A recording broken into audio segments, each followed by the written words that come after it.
Hello बच्चों। ये जो प्रॉब्लम है ये 1D मोशन का प्रॉब्लम है और यू कैन से कि काइनेमेटिक्स का ही प्रॉब्लम है।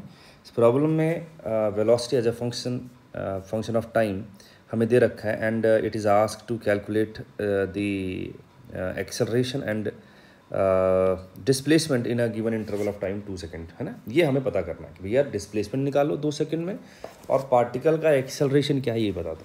ठीक है, आइए हम लोग देखते हैं। पहले आप देखते हैं कि डेटा जो दे रखा है उसके अकॉर्डिंग हम अप्रोच बनाने का प्रयास करते हैं। तो डेटा हमें जो दे रखा है उसमें अगर देखा जाए तो हमें velocity as a function of time दे रखा है ना।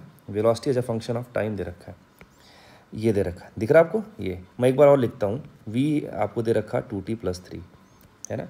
ये किसी इंस्टेंट पर हमें वेलोसिटी देगा, मतलब this is instantaneous value of velocity और you can say instantaneous velocity.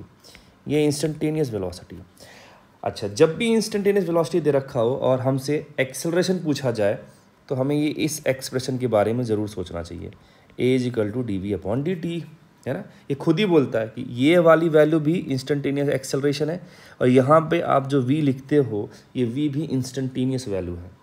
किसका? वेलोसिटी का। तो बेसिकली ये कहता है कि this is rate of change of velocity with respect to time, और आप ऐसा भी बोल सकते हैं कि this is differentiation of v with respect to time t।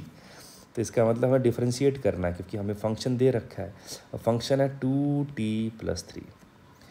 इस ब्रैकेट के अंदर दो टर्म है, एक टर्म ये है, एक टर्म ये है। अगर आप पहले टर्म का करोगे तो दो आपका 2 कांस्टेंट है बाहर रहेगा, t का डिफरेंशिएशन t के रिस्पेक्ट में 1 हो जाएगा, 3 का डिफरेंशिएशन हो जाएगा 0। हमारे पास एक्सेलरेशन आ गया 2, प्रॉपर यूनिट में रखा जाए तो इट इज़ 2 मीटर पर सेकेंड स्क्वायर।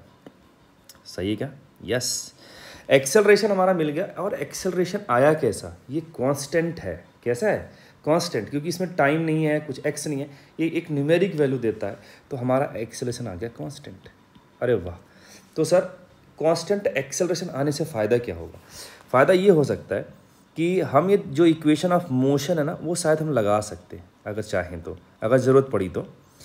ये हम तीनों इक्वेशन लिखता हूँ, है ना। देखो ये तीनों इक्वेशन से आप सभी लोग फेमिलियर होंगे। ये तब लगाते हैं 1D मोशन अगर हो इस तरीके के फॉर्मेट में, और अगर आपने साइन कन्वेंशन यूज कर लिया है तो आप इन्हें स्केलर फॉर्मेट में इस्तेमाल कर सकते हैं ऐसे, ठीक है ना। अच्छा, तो हम लोग जो है इसको यूज़ करते हैं। हमसे डिस्प्लेसमेंट पूछा है, डिस्प्लेसमेंट हमारे पास इक्वेशन नंबर 2 में आता है, इक्वेशन नंबर 3 में आता है ना। तो हम दोनों में से कहीं भी इस्तेमाल कर सकते हैं। हम सेकेंड इक्वेशन को इस्तेमाल करते हैं। देखना, सेकेंड इक्वेशन आ गया हमारे पास ut+12 इस ut+12 में हमें डिस्प्लेसमेंट पता करना है। u इनिशियल वेलोसिटी होती है जो कि अभी हमें नहीं पता है, और a हमें पता है, टाइम हमें पता है। तो एक काम करो, पहले u निकालो। तो इनिशियल वेलोसिटी के लिए आप ये देखो, इनिशियल वेलोसिटी के लिए कब मिलेगी, तो t=0 पर जो वेलोसिटी है वही आपका इनिशियल वेलोसिटी है। हमारे पास जो फंक्शन था वो 2t+3 था, तो उसमें अगर 0 रखा जाए t की जगह पे तो हमारे पास जो u आएगा वो आएगा 3 मीटर पर सेकेंड। कितना आएगा? 3 मीटर पर सेकेंड। अब यहाँ पे रखो तो डिस्प्लेसमेंट कितना आएगा? 3 इंटू टाइम इंटरवल दे रखा 2 सेकेंड का क्वेश्चन में। a का वैल्यू हमने 2 निकाला, अगेन ये 2² हो गया। इस 2 को निपटाया, यहाँ आया 4, यहाँ आया 6, हमारे पास आ गया टोटल 10 मीटर। ये क्या निकल के आया? डिस्प्लेसमेंट निकल आया। बात पूरी समझ में आई क्या?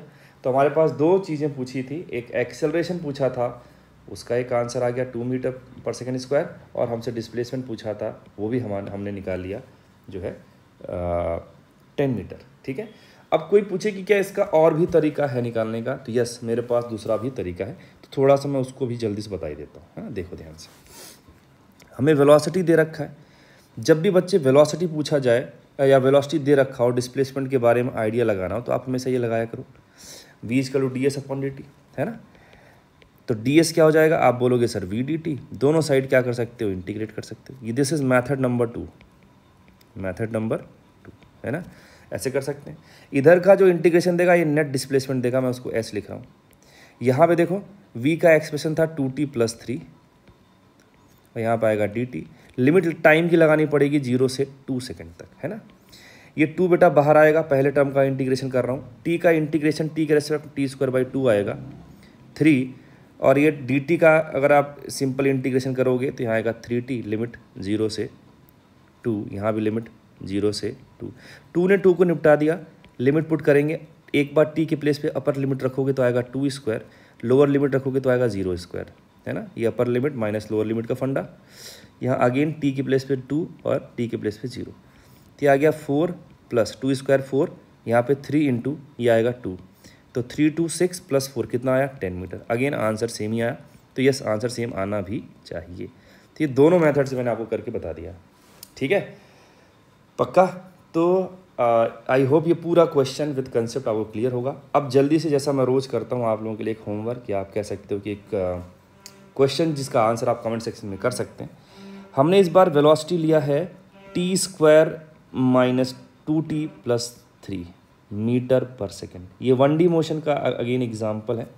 हमसे बोला गया डिस्प्लेसमेंट फाइंड आउट करना है, डिस्प्लेसमेंट इन, है ना, इन 2 सेकेंड्स।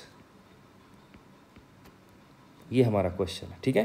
तो ये क्वेश्चन आप लोग ट्राई मारिएगा और बिल्कुल मेथड नंबर 2 लगा सकते हैं। आराम से धीरे धीरे क्वेश्चन करना, बिना जल्दीबाजी के, आपका आंसर एक बार में आएगा, ठीक है। तो आज के लिए इतना ही रखते हैं इस वीडियो में। अगली वीडियो में अगेन कुछ अच्छे कंसेप्ट, अच्छे न्यूमेरिकल के साथ मिलते हैं। तब तक के लिए bye bye, see you, thank you.